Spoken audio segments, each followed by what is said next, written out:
Assalamualaikum warahmatullahi wabarakatuh. Dalam perjalanan ini saya akan bacakan ayat Al-Quran yang berkaitan dengan ada haji yang disangka murtad. Nah, sudah naik haji disangka murtad. A'udzubillahi minasyaitonirrajim. Bismillahirrahmanirrahim. Al-hajju معلومات فمن فرض فيهن الحج فلا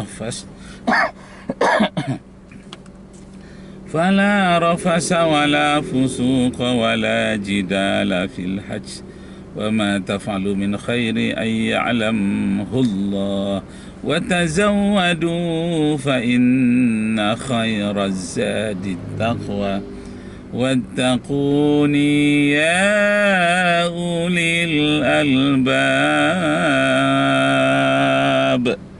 Sadaqallahul azim. Bapak Ibu saudara sekalian, ayat ini tentang haji.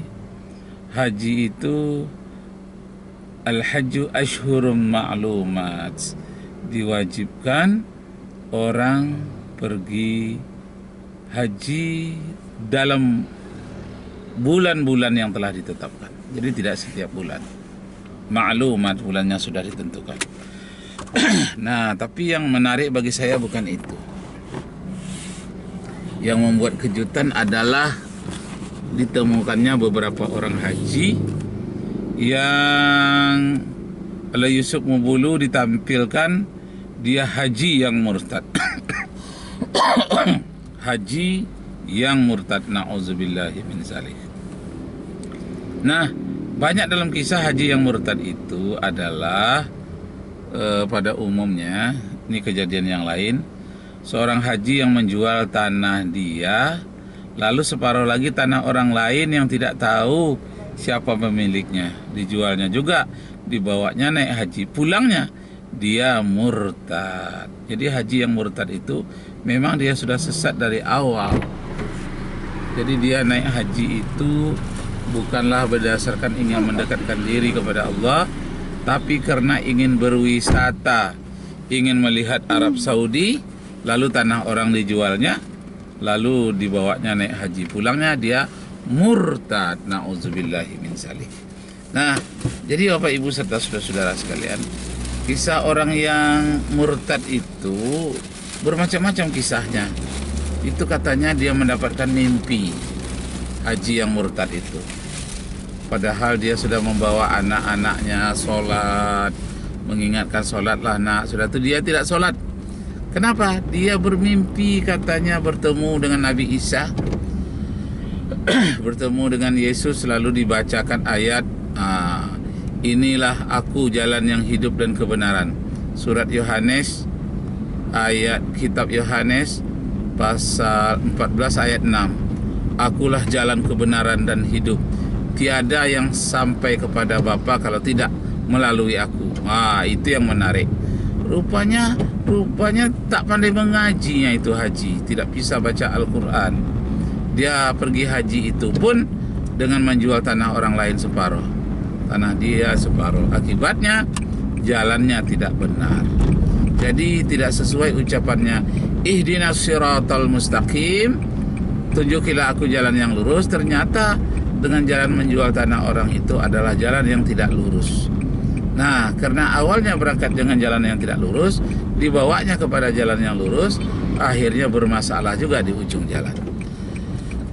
Nah, jadi Bapak Ibu serta saudara-saudara sekalian, haji itu sebenarnya kalau dijalankan dengan baik, dihayati, tidak mungkin menyebabkan orang jadi murtad.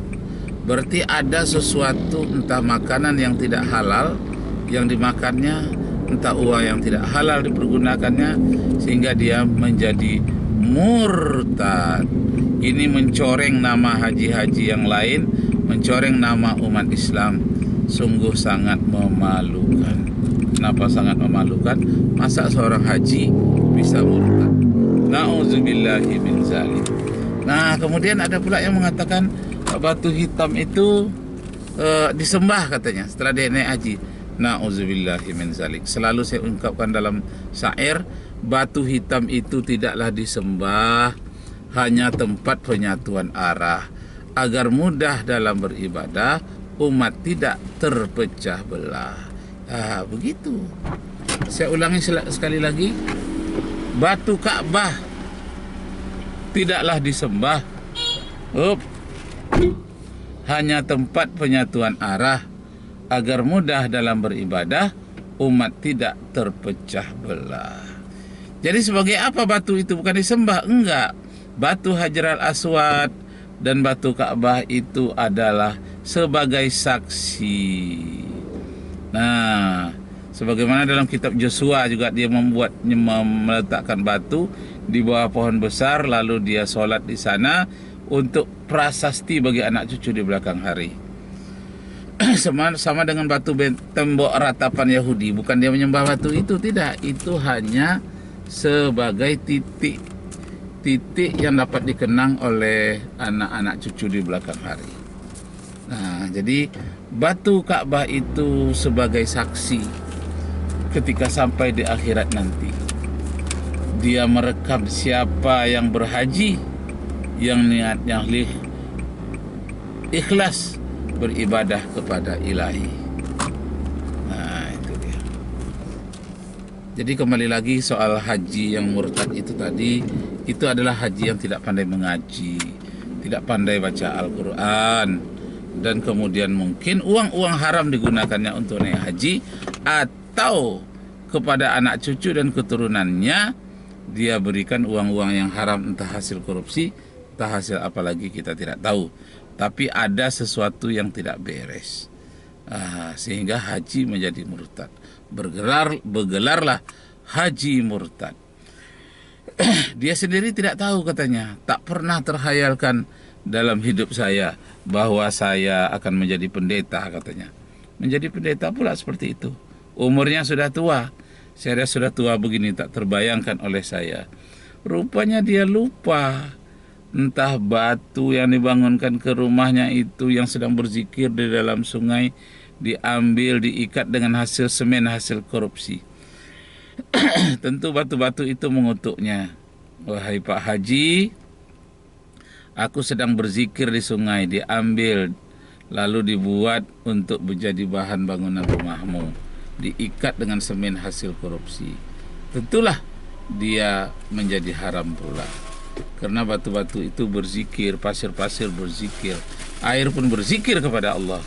Tapi diikat dengan semen hasil korupsi, dia akan mengutuk dan dia berdoa kepada Allah supaya orang-orang ini diberi hukuman yang setimpal. Jadi haji yang murtad itu ada haji yang terhukum, haji yang tidak tidak nampak di matanya jalan yang lurus, sebagaimana disebutkan di dalam Al-Quran, wa inna hadza sirati mustaqiman fattabi'uhu wa la tattabi'us subula fatafarraqa bikum an sabili dzalikum wassaakum bihi la'allakum tattaqun. Inilah Islam, jalan yang benar. Ikuti jalan yang benar itu, jangan diikuti jalan lain yang dapat mencerai-beraikan di antara sesama umat manusia. Demikianlah diwasiatkan, diajarkan kepadamu agar kamu menjadi orang-orang yang bertakwa. Agar kamu menjadi orang-orang yang bertakwa. Nah, jadi Bapak Ibu Saudara sekalian, yang anehnya kok suaranya serentak itu orang-orang murtad. Sama-sama mengungkapkan, sama-sama mengungkapkan kitab Yohanes ayat pasal 14 ayat yang ke-6. Nah, dia lupa bahwa Al-Quran telah menegaskan, wa may yabtaghi ghairal islami dina falan yuqbala minhu wa huwa fil akhirati minal khashirin. surat Al-Maidah, surat Ali Imran ayat 195. Siapa saja yang mencari agama selain dari Islam, agama itu tidak diterima oleh Allah dan dia datang ke akhirat kelak sebagai orang yang paling rugi. Kemudian di dalam surat Ali Imran ayat 19 menyatakan, Inna dina indallah,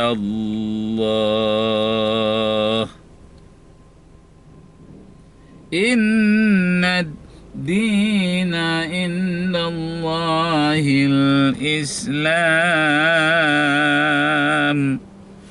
Sesungguhnya agama yang benar, yang sebenar-benarnya agama di sisi Allah adalah Islam. Ini diteliti oleh Harjib dari Inggris, seorang orientalis yang pada mulanya hanya mencari-cari kesalahan Islam, tapi justru dia menemukan hal-hal yang sangat indah di dalam Islam. Tidak seperti yang dibeberkan oleh wartawan di Inggris selama ini. Sampai pun Harjib menyatakan, Islam is indeed much more than a system of theology, but it's a complete civilization. Islam itu bukanlah sekedar agama saja, bukan sekedar ibadah saja, tetapi di dalamnya terdapat ilmu pengetahuan yang tinggi dan peradaban yang lengkap. A complete civilization, peradaban yang sangat lengkap. Apa itu peradaban yang sangat lengkap? Umpamanya ilmu hitung matematika. Itu terdapat di dalam surat An-Nisa ayat 10, 11 dan 12 tentang sekian, 1/8, 1/6, 1/7, 1/8 dikali, dibagi, dikurangi. Nah, itu semuanya adalah merupakan perhitungan, pembahagian perhitungan matematika. Dan kemudian dalam ilmu fisika, ya, wasyamsi waduhaha wal qamari iza talaha. Dan kemudian di dalam yang kaitan dengan sosiologi, wa ta'awanu 'alal birri wat taqwa wa la ta'awanu 'alal itsmi wal 'udwan. Dan kemudian hubungan dengan geografi dikatakan, awalam yaral ladzina kafaru anna as-samawati wal arda kanata ratqa fafataqnahuma wa ja'alna minal ma'i kulla syai'in hayyin afala yu'minun. Ini coba dibaca. Apa ini? Bismillahirrahmanirrahim. Awalam yaral ladzina kafaru anna as-samawati wal arda kanata ratqa fafataqnahuma wa ja'alna minal ma'i kulla syai'in وَجَعَلْنَا مِنَ الْمَاءِ كُلَّ شَيْءٍ حَيٍّ أَفَلَا يُؤْمِنُونَ. Tidakkah orang-orang kafir itu pernah mengadakan penelitian bahwa dahulunya langit dan bumi ini merupakan satu yang padu, lalu Allah pisahkan antara keduanya dan diberikan air kepada bumi sehingga terjadilah kehidupan di bumi ini. Tidakkah mereka mau beriman? Nah, Bapak Ibu serta saudara-saudara sekalian, kembali kita pada kasus pemurtadan. Pemurtadan itu terjadi kalau orang yang beribadah, termasuk ibadah haji, sudah haji kok dia murtad, itu pasti ada makanannya, itu makanan yang haram, atau minuman yang haram, atau hasil yang haram dibuatkan kepada rumahnya, atau hasil yang haram dibawanya untuk pergi naik haji. Akibatnya pulang dari haji bukan mendapat haji mabrur, malah mendapatkan haji yang murtad. Na'udzubillahi min zalik. Dia tidak tahu kenapa pemurtadan itu terjadi pada dirinya. Dia lupa bahwa harta-harta yang haram itu tidak dia sadari bercampur baur harta halal dan haram itu di dalam dirinya. Demikianlah Pak Ibu serta saudara-saudara sekalian, kembali saya membacakan ayat haji sebagai penutup. Al-hajju ashhurum ma'lumat faman farada fihinna al-hajja fala rafasa wala fusuqa wala jidala fil hajj wa ma taf'alu min khairi ya'lamhu Allah wa tazawwadu fa inna khairaz zadi taqwa. Sadaqallahul azim. Nah, demikianlah Bapak Ibu serta saudara sekalian. Semoga Allah Subhanahu wa taala meridai kita sendiri dan anak cucu kita jangan sampai ada yang murtad. Karena itu jangan diberikan kepada dia hasil korupsi. Pelihara diri kita dan keluarga kita dari pemurtadan, dari ancaman api neraka. Qu anfusakum wa ahlikum naro. Peliharalah dirimu dan keluargamu dari ancaman api neraka.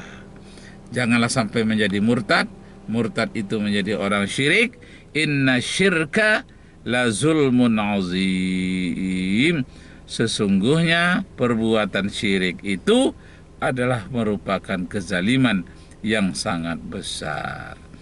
Nah, ada lagi orang yang disuruh memilih dia terombang-ambing antara Islam, entah Kristen, entah yang bagaimana. Terombang-ambing dia menjadi ateis, lalu dia pilih yang mana yang akan dipakai. Dipilihnya suatu agama yang dia tetap bisa makan daging babi. Nah, itu rupanya.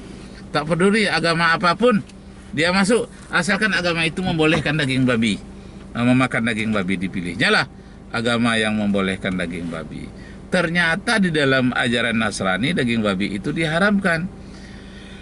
Misalnya di dalam kitab Imamat pasal 11, Imamat pasal 11 ayat 7 dan 8 menyatakan Imamat pasal 11 ayat 7 dan 8. Ya, 7 dan 8 menyatakan inilah daging yang tidak boleh kamu makan, yaitu daging babi. Kukunya berselah panjang tetapi tidak memamah biak. Dagingnya janganlah kamu makan, bangkainya janganlah kamu sentuh. Haramlah itu semuanya bagimu. Imamat pasal 11 ayat 7 dan ayat 8. Itu kebetulan. Dia mengatakan kebetulan. Lihat satu lagi di dalam kitab Ulangan pasal 14 juga ayat 7 dan ayat 8 menyatakan inilah daging binatang yang tidak bolehnya kamu makan, yaitu binatang yang berkuku belah panjang tetapi tidak memamah biak, namanya babi. Dagingnya janganlah kamu makan, bangkainya janganlah kamu sentuh. Haramlahnya itu semua bagimu. Nah, ternyata diharamkan juga. Lalu kalau kita lihat dalam Perjanjian Baru, Markus pasal 13 ayat 5 menyatakan babi adalah satu-satunya binatang di dunia yang paling mudah dimasuki oleh roh-roh jahat. Pada suatu hari seorang di Bethlehem ada seorang yang kesurupan, lalu datang kepada Isa atau Yesus. Bagaimana orang ini kesurupan? Rupanya ribuan jin, 2000 jin bersemayam pada dirinya. Nah, lalu pergi Nabi Isa ke sana, dia tanya, "Hei, jin-jin yang 2000 ini, keluarlah dari sini." Dalam bahasa Arabnya khuruj, keluar. Jawab jin yang ada di dalam tubuh orang yang kesurupan itu, ya kami mau keluar, tapi izinkan kami memasuki tubuh 2000 ekor babi. Nah, yang penting kata Nabi Isa, khuruj, keluar. Kemudian roh-roh jahat itu pun keluar dan dia memasuki tubuh 2000 ekor babi.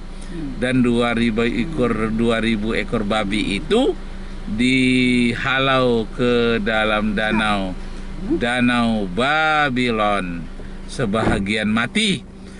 Dan ketika babi-babi itu mati, nah maka roh-roh jahat itu bergelantungan di tebing-tebing danau.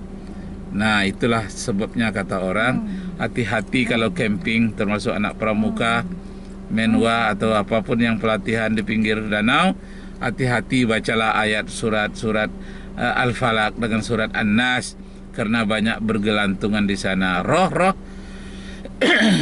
makhluk jahat. Nah, coba lihat di dalam kitab Markus pasal 13 ayat yang kelima, yang berkaitan dengan roh-roh jahat yang hanya mau memasuki tubuh 2000 ekor babi. Itu disebutkan di dalam kitab Perjanjian Baru. Kalau tadi Imamat pasal 11 ayat 7 dan ayat 8 itu kitab Perjanjian Lama yang diturunkan kepada Nabi Musa. Sedangkan tadi Markus kitab Perjanjian Baru yang disebut dengan bagian dari Injil Markus. Nah, kalau dalam Al-Quran dikatakan hurrimat alaikumul maitatu waddamu alahmul khinzir, diharamkan kepadamu daging babi. Hurrimat alaikumul maitatu, diharamkan kepadamu segala macam bangkai. Waddamu, segala macam darah. Walahmul khinzir, segala macam jenis dari daging babi. Jadi apakah babi hutan, babi pelihara, babi kuning, babi belang-belang, dan babi apa saja pun, segala macam jenis babi diharamkan kepadamu. Bukan dagingnya saja yang diharam, harga penjualannya juga haram, minyaknya haram, tulangnya juga haram, bulunya juga haram. Itu semuanya najis bagimu. Nah, jadi kalau ada haji yang sempat memakan daging babi atau makanan-makanan yang haram, haji yang seperti itu punya potensi yang hebat, punya potensi yang kuat untuk menjadi murtad. Karena itu jauhkanlah makanan haram, minuman haram agar tidak menjadi murtad. Karena orang yang murtad tadi dari Islam karena rupanya dia suka mabuk-mabukan dan suka makan daging babi. Di dalam Islam mabuk-mabukan haram, daging babi juga haram. Jadi dia pilihlah agama lain selain dari Islam yang masih membolehkan minuman keras dan membolehkan makan daging babi. Nah, demikianlah Bapak Ibu serta saudara-saudara sekalian, kita sambung pada video berikutnya. Wabillahi taufiq wal hidayah. Wassalamualaikum warahmatullahi wabarakatuh. Waalaikumsalam warahmatullahi wabarakatuh. Ini siapa nih? Ini namanya Omang. Omar. Siapa? Omar. Omang cucu dah? Tuh. Mana datuknya? Datuknya mana? Datuk. Oh, ini datuk. Datuk. Salaman sama datuk. Salam sama datuk. Oh, dicium sama datuk. Hai, ketawa. Macam mana ketawa? Macam mana atuk bobok? Wih, itu ya. Macam mana Umi nangis? Oh gitu ya. 1, 2, 3. Alhamdulillah. Kok ketawa? Macam mana nenek ketawa? Nenek. Macam mana manggil atuk? Oh gitu ya. Macam mana manggil Om? Oh iya. Macam mana manggil kakak? Oh gitu ya. Nah, baca alhamdulillah. Lah. Ya. Dadah. Allahu Akbar.